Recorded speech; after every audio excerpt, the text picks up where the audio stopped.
Hey guys, it's Elizabeth, Finding Elizabeth, and this is the 5th video in my Dating After Weight Loss Surgery series. For those of you who don't know me, I am 50 years old. I had weight loss surgery 2.5 years ago. I have lost 200 pounds, and I have been dating for about a year. And yeah, that's me. So I decided to make a series on dating because I thought it might be helpful to other people who are just getting back into this. This is the 5th video. Put a link to the other videos below. Just to recap, the first video is sort of my just kind of introduction to my relationship history and background, so you get an idea of where I'm coming from.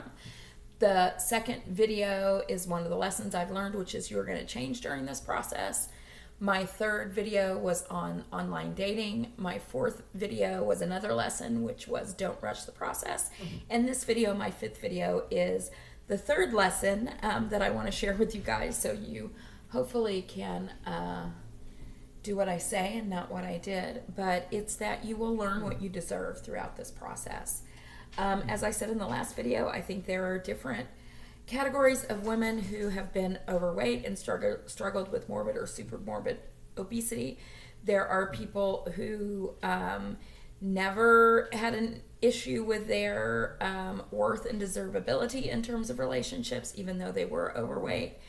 There are people, which is the category I fall into, which are people who had relationships and marriages when they were overweight. However, they were very much impacted in terms of what they felt they deserved because of their weight. And the third category, I think, is people who have not had relationships because they were obese, morbidly obese, super morbidly obese, whatever. So I'm in that middle category of someone who had relationships and marriages, but never felt that I was deserving of the things that other people had. So I wanted to quickly give a shout out to SJ from Saudi, whose video I will link below. She actually, I think she's, what is she, like a year post-op, and is dating and is experiencing some things that I very much relate to.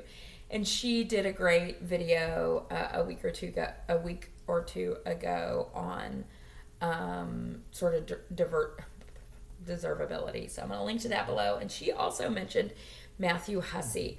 I heard about Matthew Hussey from Kim Stepanopoulos and watched all his videos last year, and I'm starting to rewatch them. And she mentioned a video that he talked about that I'm also going to link below. He, I think, has really great relationship advice for the most part. He,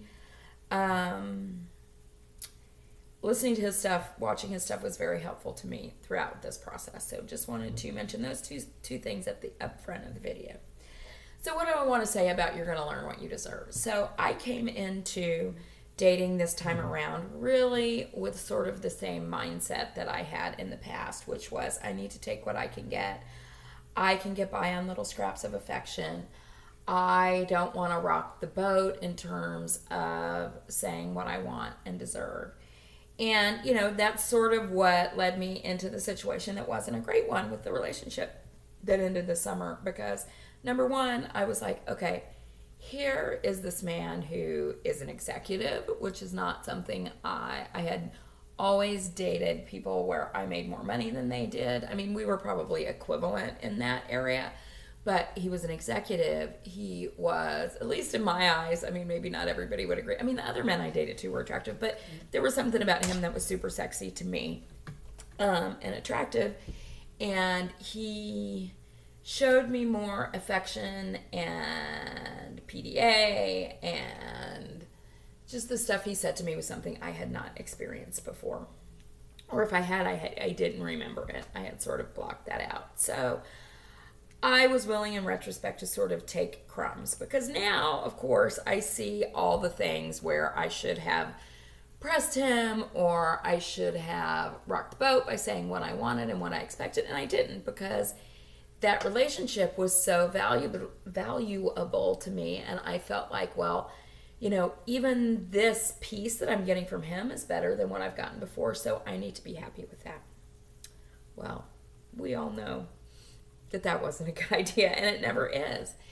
And it really took that relationship ending. If those of you who've seen my crying on a bridge in New Hampshire video know that I mentioned this song by Kid Rock that was I Want to Be Your Johnny Cash. And many people have brought up, and I agree, that Johnny Cash is not the model that we all want to follow. But the idea of the song was that this guy, that he's saying, I want to be your Johnny Cash, and it means he loves you till the end of time and will do anything for you, blah, blah, blah. So it's not that I realize I deserved a Johnny Cash, because I deserve more than that. But I did, through this process, realize that I am worthy and I deserve all these things that other people have. I deserve someone who loves just me, who wants just me, who would do anything for me, who is, interested and involved and wants to be a part of my life full time. I deserve someone who is honest and then all those other things. I mean, SJ talked in her video about feeling the butterflies. I have to have the butterflies now. I've had relationships where I didn't have the butterflies. I deserve butterflies. I want someone who makes me feel butterflies wise the way Brian did, but they need to have all the other stuff too. But it was a process for me to realize that and to understand that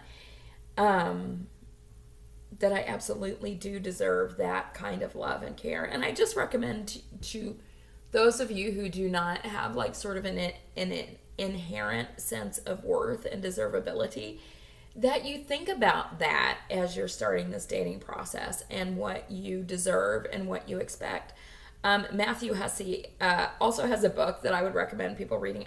I don't remember what it's called, but it's on Kindle. I'll look it up for you and put it in the link below. But he talks about being a high value woman. And that part of that is knowing what you're looking for, not from the perspective of, I want somebody who's 6 feet tall and makes X amount of money or drives this kind of car, but what you expect and what is acceptable to you in a relationship. And I recommend that you guys think about that. I'm still in the process of doing that. Actually, I think I'm going to add that to my list of journaling things, is to actually think about it and write it down. I mean, this is a stupid thing, but for me, through this dating process, particularly when you're meeting people online, and obviously with some of these people, there are all these secret things that I was unaware of, like this resistance to be friends on Facebook. That's a non-starter for me. If you can't be, after a date or two, if you won't be friends with me on Facebook, fuck you. I mean, really, what are you hiding? Why don't you want to do that? Some of the, probably 3 of the guys I have dated have friended me on Facebook. Anybody else who wants to, seriously date me is going to have to friend me on Facebook. I'm sorry. It's important to me. I called, probably the night Brian came up with reasons why he didn't want to friend me on Facebook, I called 3 of my friends crying at 49 years old. And then I still dated him for 6 months after that. So, that's a stupid thing, but that's like a non-starter for me. If you're not willing to do that, then something's going on, and let's move on to the next. So just as it relates to this, I want to give you a little update on my dating.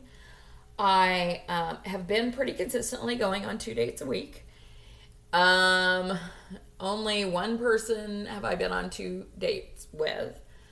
And then he sort of disappeared. But what's interesting is there are a variety of reasons why that has happened. With the one guy, it was because my life was a little too big and intimidating for him. And you know what? I'm okay with knowing that early, because this is what I don't want to do. Is I don't want to get, very emotionally attached to somebody and then find out there are, all this weirdness. I'd much rather meet somebody, cut it off. It's not going to work. It's not going to work. Another guy is still up in the air. We've both been traveling, but I don't see it as, we will probably go out again, but I don't see it as being anything serious. I went out with a guy in New York. If I'm in New York or he's here, we will probably go out again. But, that's sort of a non-starter. Although he did friend me on Facebook. Dale Cooper almost fell off the table. So yeah, that's not really a go. I went out with somebody last week who I actually really liked, but I think I ended up telling him about the weight loss surgery, which I don't generally right away. But I went out with him the night before WLSFA, and he asked me what kind of conference I was going to. And I told him, because I didn't want to lie about it. And everything had been going very well up until that moment. And I thought everything went well. And then I never heard from him again, which is fine. Went out with somebody tonight who was, there wasn't an attraction for multiple reasons. But here's what I'm learning, is there are certain things that I need to have, the things that I deserve, and I don't want to settle for less than that, and I'm not going to take crumbs anymore. And this is a year coming for me to realize this. So anyway, that's my lesson for tonight. Dating with Elizabeth is you are going to learn what you deserve. Spend some time thinking about it. And that feeds into last week's lesson, which was don't rush into anything, ladies or gentlemen. All right, that's it for my exciting Friday night, because this is what I'm doing on a Friday night after my date was very boring, is making YouTube videos. All right, I'll talk to you guys later. Bye.